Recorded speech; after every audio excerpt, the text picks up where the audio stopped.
If you turn this video off in the first 2 seconds, you don't get it. You just don't get it. You're actually going to be going through life building transactions, one thing after another, and wondering why you never have really long-term relationships or why somebody isn't invested in you.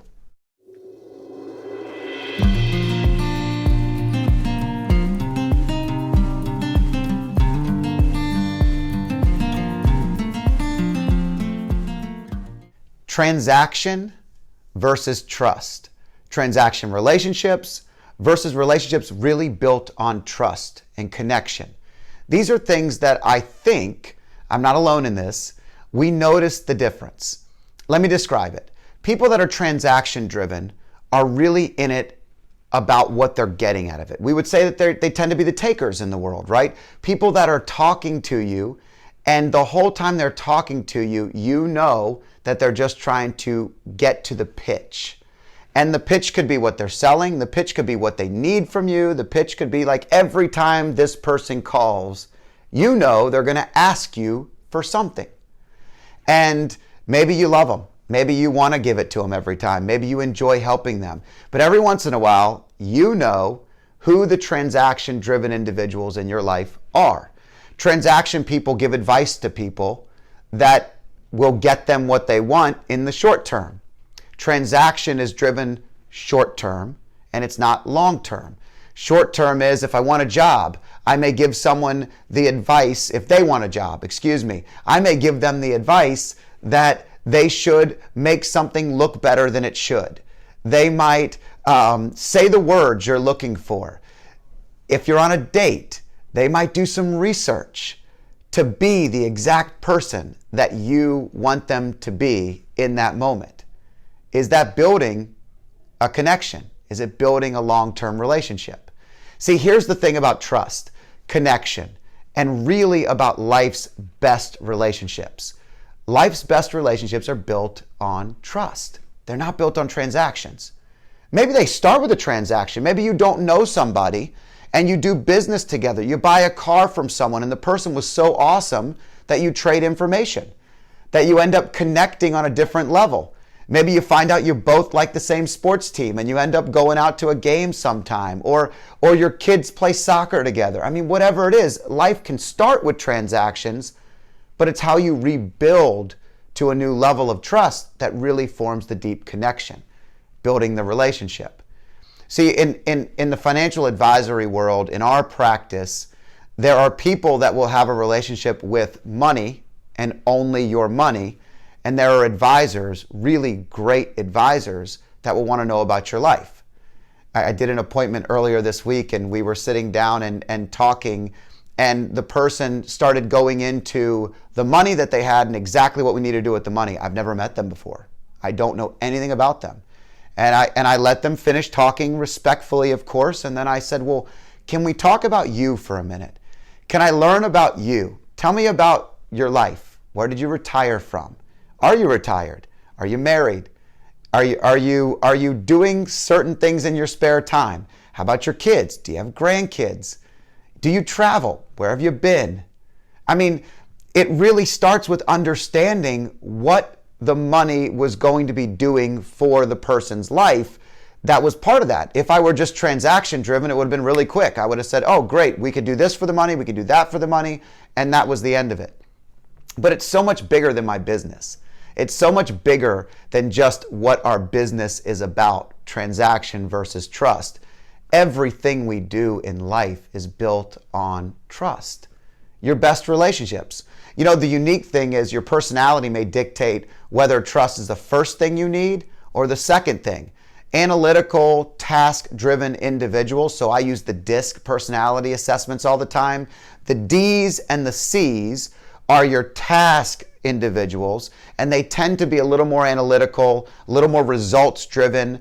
You know, they prefer to know you're good at what you do before they trust you. They actually want to see the result before they trust you. The people on the other side of the spectrum, the more people-driven, extroverted individuals on the I side or the S side, where they're the servant leaders, they have to trust you and like you to gain that trust, Trust is gained by likability. Do I have a connection with this person? It's built on the connection. Then they can listen to what you're trying to offer them. And if you understand that about a relationship, well, what you realize is literally most of the time, if you lead with people, you're going to win. Think of your doctor, okay? Doctors are amazing people. They save us, and we are so grateful for them, especially in the last year and a half. But let's use a doctor. Doctors sometimes come in and they lay it out for you right away. You have this is the problem, this is the solution, and this is what we're going to do. And man, how different would that relationship be for most of us if the doctor walked in and said, "Hey Scott, how are you? How's your family? Your kids still playing soccer? What's going on in your world?" And they took 2 minutes to lead with people. And then they said, "Hey, this is what's going on. I know that's going to be a challenge for you. Empathize, deliver the message, build some trust." That relationship, that medical relationship goes well beyond the transaction.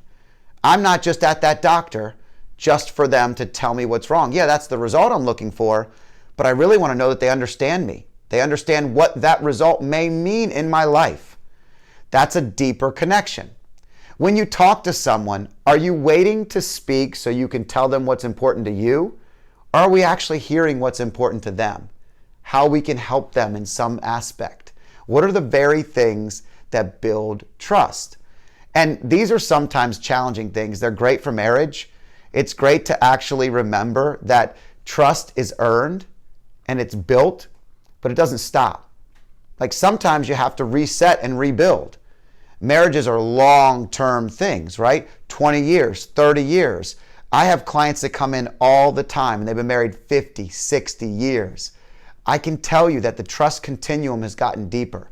What they say to each other, how they talk to each other, what they've learned from each other is the depth of the connection to get to 50 or 60 years. It wasn't based on one person getting one person to the next thing.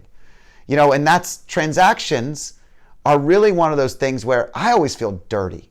If you make it about a transaction and all you want out of me is just what I can give you, it just makes me feel gross. It makes me feel like you don't care about the person. You don't care about what we're offering. And I think I always say my give a darn factor is like 1,000%. And so if you and I are sitting across from each other and I really, really care about what we're talking about and I genuinely care about the result we're trying to get for you, and it's not business, it's life. We're talking about your child, or we're talking about, a family situation, or we're talking about something where I'm trying to add value. I want to know that we care about what the other person's talking about. I want to know that there's a connection of some sort. That's how I live. That's how I believe that most people find trust. Not just, let me solve this problem for you right now. Now, I can build a lot of trust by helping solve problems as long as I remember it's not transaction driven. So I'm not saying there's anything wrong with transactions. Look, I'm going to give you the perfect example. Every Dale Carnegie example you've ever seen of the person at a networking event that comes up to you with the name tag in the perfect spot and the fake handshake and the smile at the wrong spot and the mechanical robot arm that extends to you, and they're like, I need to meet this person. This person's going to help me get to the next level of my career. And that's what you feel the second you shake their hand. That's a transaction-driven individual. Now, does that mean they're always going to be that? No. Sometimes we're hungry and young. I can tell you, I probably came across like that at 23 years old, knocking on doors and trying to build a business from nothing. But people taught me, as I hope people learn from a video like this, or they learn through experiences, that fake robot style book result that you read about is not what you're doing. You're going up to meet people. Networking and building relationships is all built on trust, something bigger than yourself. Trust is built on giving. It's really built on me giving something of myself to you, and you then trust me more. That's the kind of thing that real business is built on. I always say, and I've said it a million times in our videos, when we're teaching or training new financial advisors, or I'm consulting in business, or we're talking about building someone's business to a different level, It all starts the same way. Build the community, then the business will grow. But everybody kind of mixes it up. They kind of think that build the business and then you'll be a part of the community. It's the opposite. Community is just another word for your surroundings, the people, the relationships, the network, the individuals or companies or entities of which you're doing business with, yes, but it's your people. If you build trust with all those individuals, it's not transaction driven at all. And everybody wants to be in business with you, and they know that you mean what you say, and they know that you're a part of the community in a different way, in a bigger way. That's the kind of thing that we're talking about. So if you get that robot handshake one time, and you get that fake smile, and you feel like the person at the other end is not really investing in you, they just want to know how they can get something out of you, don't be afraid to take a few minutes and teach them a couple of things about building trust. You know how you do that? Humbly, you just show them how you're going to give to them. You teach them a lesson through example. Leadership through example. You don't have to break them down. You don't have to tell them how bad they're doing. You just need to show them what they could be doing differently. And the reality is, anyone watching this video through this point is someone that's so in tune and in depth with that style of life, that style of relationships, that you get it. You just get it. If you turn this video off in the first 2 seconds, you don't get it. You just don't get it.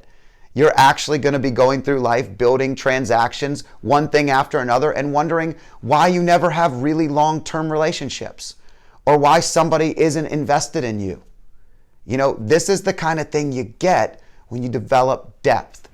It's great to go wide. It's great to know a lot of people, but knowing a lot of people does nothing if you don't know who they are, what they stand for, what makes them click, what are the things that you can do to help them, how can you add value to their lives, what are the things that people really need from you, your unique ability. That's where depth comes in. That's where value comes in. That's where deep friendships, deep client relationships, and honestly, deep marriages and partners come from. I'm Scott Danner. Today we talked about trust, the trusting relationship versus the transaction and the transaction relationship. Which one do you think is better? Thanks for joining me.